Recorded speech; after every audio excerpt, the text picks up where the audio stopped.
आम्हाला सगळी उत्तरं. सर्वात गांभीर्याने घेण्याचा विषय आहे, कारण जवळजवळ वर्षभरापासून आता अतिरिक्त आयुक्त मुदगल साहेब आहेत, सौरभराव साहेब ठाणे महापालिकेचे आयुक्त आणि संपूर्ण ठाणे महापालिका हद्दीतील सन्माननीय उपमुख्यमंत्री एकनाथ शिंदे साहेब मुख्यमंत्री असताना त्यांनी जो निधी ह्या शहरासाठी वितरित केला होता, त्या माध्यमातून MMRDAचे काही प्रकल्प चालू आहे, रस्त्यांचे काही ठाणे महानगरपालिकेच्या माध्यमातून मोठे प्रकल्प चालू आहे. त्यामध्ये कांदळवन उद्यान आहे, नागला बंदर सुशोभीकरण आहे, MMRDAच्या माध्यमातून घोडबंदर रोडचं विस्तारीकरण चालू आहे आणि त्याचबरोबर आमच्या ठाणे महापालिका हद्दीमध्ये ओळा माजिवडा विधानसभा मतदारसंघातील अंतर्गत रस्त्यांसाठी सुद्धा 500 कोटी रुपयाचा निधी MMRDAच्या माध्यमातून खर्च होत आहे.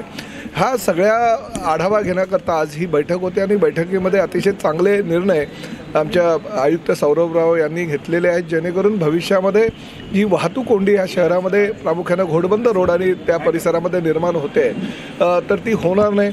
आम्ही प्रामुख्यानं घोडबंदर रोडमध्ये उजवीकडे आणि डावीकडचे जे काही लिंक रोड आहे ते लिंक रोडला प्राधान्य देतो, जेणेकरून घोडबंदर रोडची वाहतूक कोंडी थोड्याफार प्रमाणात कमी होईल आणि 20 ते 30% वाहनं ही अंतर्गत रस्त्यावरून जातील आणि त्यामुळे ह्या रस्त्यावर जो हेवी ट्रक्स जे आहेत त्याचं प्रमाण मोठ्या प्रमाणात होईल आणि लोकल ज्या छोट्या व्हेकल आहेत ते कमी येतील.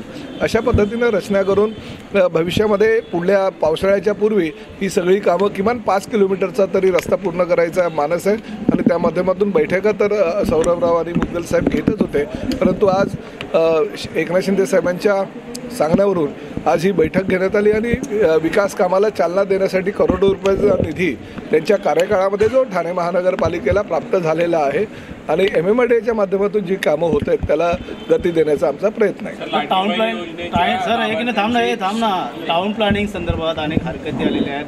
DP प्लॅन संदर्भात कळवा असेल, ठाणे असेल, एकंदरीत पाहता कुठेतरी लोकांना विश्वासात न घेता महापालिकेने नाही काय होतं, प्रत्येक नागरिकांना विश्वासात घेण्याचा प्रामाणिक प्रयत्न ठाणे महानगरपालिका करत आहे, परंतु DP प्लॅनच्या बाबतीत नेहमी असंच होतं. जेव्हा DP प्लॅन पब्लिश केला जातो त्यामध्ये सगळ्या लोकांच्या समावेश असलेल्या किंवा त्यांच्या ज्या भूमिका आहेत त्या समावेश करून तर ते शक्य नसतं.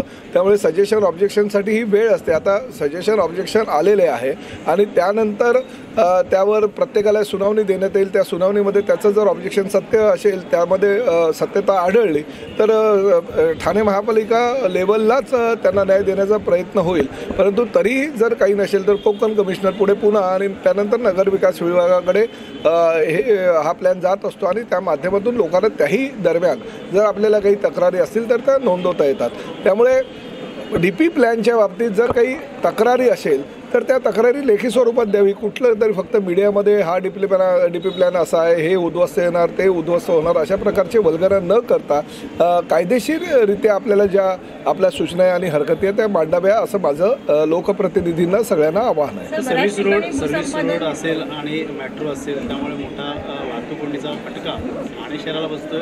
काय नियोजन असेल? नाही, ही वस्तुस्थिती नाकारता येणार नाही, कारण घोडबंदर रोडवर फार मोठ्या प्रमाणात आता वाहतूक कोंडी होत असल्याकारणानं आम्ही घोडबंदर रोडमध्ये दोन्ही सर्व्हिस रोड जे आहे ते मर्ज करतो आहे आणि ते मर्ज झाल्यानंतर निश्चितपणे वाहतूक कोंडी कमी होईल.